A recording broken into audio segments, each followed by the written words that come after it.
everyone, it's Sevy. Electro characters have benefited a lot from the 3.0 update thanks to the new Quick and Aggravate combos. Fischl, Yae, Beidou, Keqing, and Lisa have gained quite a power boost thanks to this, encouraging people to build and play them more.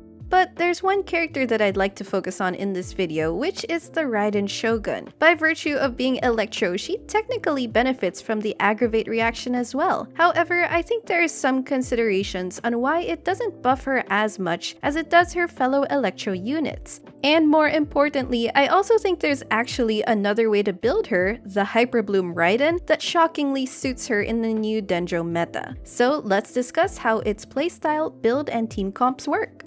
If you weren't aware, Raiden actually had an overload build style from before, but it flew under the radar of many players since it's really such a niche way to use her. And the spotlight was very focused on the Raiden national team, and understandably so, since it is a very strong team. But this is a different Raiden from the one you probably know. While the conventional build focused on ER, attack, and crit, she's sporting a full EM build in her overload team which aims to consistently trigger large overload reaction damage. Casting her skill lets her do coordinated electro attacks to enemies whenever you deal damage to them. In this case, Raiden becomes focused with applying electro off-field and triggering those overloads. And when you use her burst, you're also proccing more overloads. Here's an example of an overload Raiden team featuring Kazuha, Bennett, and Xiangling.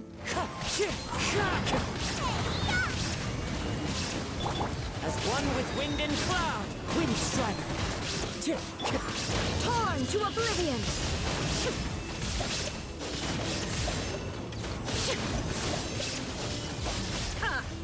Fortunately, if we apply this interaction to Bloom, then we see the same mechanics utilized too. It seems strange at first glance, but there are a few things going for Raiden that makes this playstyle work very well. Raiden's skill is a coordinated attack that triggers after the damage that procs it, which means it will almost always be the trigger element rather than the aura. As such, it doesn't interrupt as much with your Bloom reactions to generate Dendro cores. This skill also deals AoE damage, which actually makes it very good for triggering Hyperblooms around the enemy where the cores were generated. It has a very long duration, which means you only need to refresh it once per rotation at most. It's quite similar to why Cookie's skill is good for Hyperbloom. It deals AoE damage and has standard ICD. Its ICD plays into your favor when triggering Dendro cores since they're all separate entities that need only one instance of Electro application and they don't disrupt other reactions on enemies as much. But with Raiden's skill, it procs even at a range as long as you deal damage, whereas Cookie requires you to stay in somewhat close range. As a cherry on top, her skill still gives that damage bonus to teammates' bursts, so if anyone on the team relies on burst damage, they'll still benefit from the buff.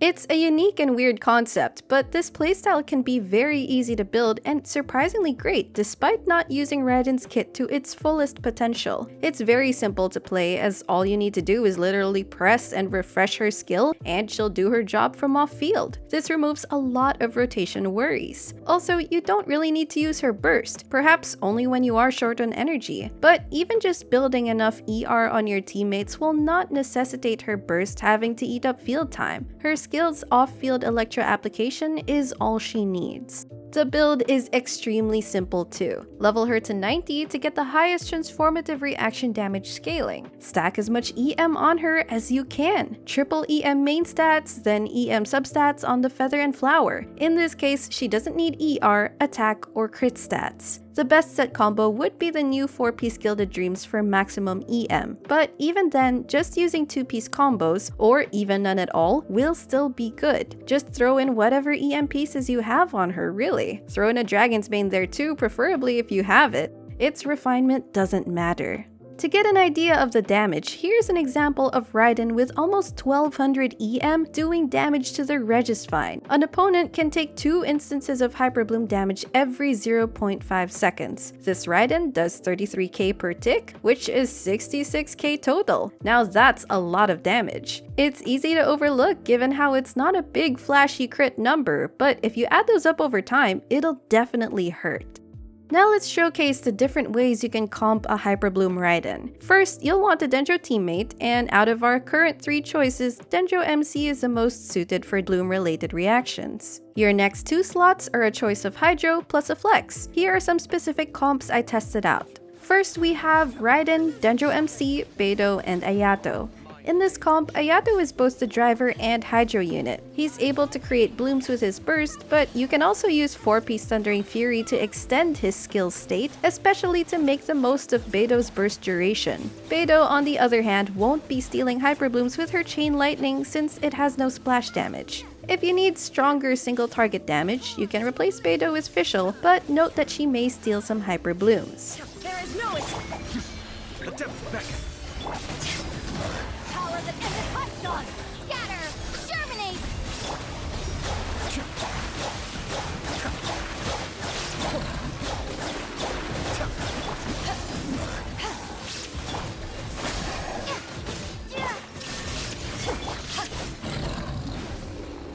Next is this Raiden DMC Xingqiu Zhongli team. This comp uses Zhongli as the 4th slot and driver. Zhongli actually makes a great driver for such comps, as he has his resistance shredding shield to protect himself and increase damage output. Xingqiu as the Hydro unit comes with some survival utility from his orbitals too. Germinate! Witness the power of the wild rain outlines your fate. This is order.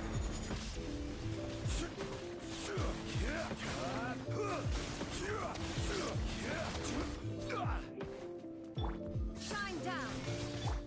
Scatter! Stabilize. Spring forth! Know my sword! Let me weave you a verse. Check out Sejeff's video for more on Xingqiu here. But again, the core is simply Raiden and DMC plus a Hydro unit and a 4th flex slot. In considering Hydro units, with enough skill you can get by with Xingqiu's survival utility as your only defensive unit. But if you need lots of healing, there's Kokomi or even Barbara. You can play Kokomi as either a turret or driver and she does well. Barbara though will need to be played in close range. Billowing surge!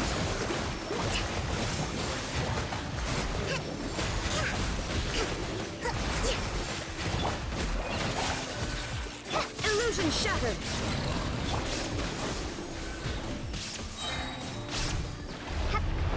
Allow me! Ride this on your side! Propagate! Spring forth! Covenant of the Deep!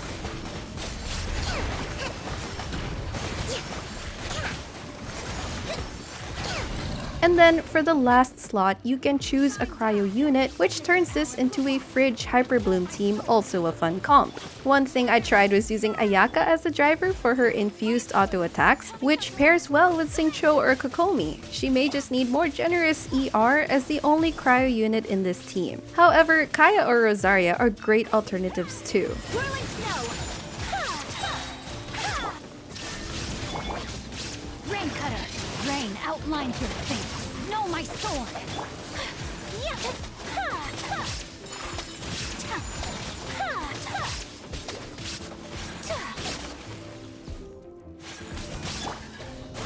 Germinate! My apologies! Or you could go with a VV Animo unit for their swirl damage, crowd control, and resistance shred. So yes, EM Raiden is a more niche choice. But what about Raiden Aggravate teams? Units that can quickly apply Electro get the most advantage out of this. Fischl is one such example due to her high single target damage and kit features that let her aggravate a lot in a shorter amount of time. Another example is Yae. Although she doesn't apply single target damage Electro as fast as Fischl, she still does consistent off-field damage, has no ICD on her burst, and has EM scaling built into her kit. This makes EM on Yae gain much more value now with Dendro teams. However, if we look at Raiden's kit, there are some limitations and alternatives that make Aggravate less effective on her. For one, Raiden's kit is not built to apply Electro as fast. She has standard ICD on her skill and burst state, and when she's using her burst, she only assumes about 8 seconds of field time to do her thing. So her skill does coordinated attacks for 100% off-field uptime. Again, the ICD limits the proc rate of Aggravates. Another consideration is that Raiden's kit doesn't naturally incorporate EM, whether in her desired multipliers like Yae, or even in a popular weapon choice like Fischl with Stringless. Juggling EM along with Raiden's ER demands and offensive substats like attack and crit can be difficult. Of course, EM could come in through external buffs, so gauging the full DPS potential of such teams will require more testing and calculations. Another major concern is the team comp it would require to create an Aggravate Raiden team. Raiden already has a number of comps where she shines brightly. There's the Raiden National Team, Hypercarry Raiden, Raiden Sunfire, and Yae Fischl among others. And these are teams that are already extremely solid in their team synergy that they offer little to no room for changing characters. So, in summary, if you're looking to maximize Raiden's burst, her classic teams still do a better job than Aggravate teams do. Now, that's not to say her Aggravate teams are not serviceable. In fact, I tried them myself and found them not too bad. If it's preferable for you to run those teams, such as if you're lacking certain specific units for her usual top teams, you can definitely work with those comps. But all in all, I'm shocked just how great a Hyperbloom Raiden can be. It's definitely an unconventional way to play her, but sometimes you just have to love these kinds of builds. Let me know in the comments if you tried this Raiden build or maybe want to now. If you enjoyed this video, don't forget to leave a like, consider subscribing to my channel if you haven't already, and I will see you all soon. Take care!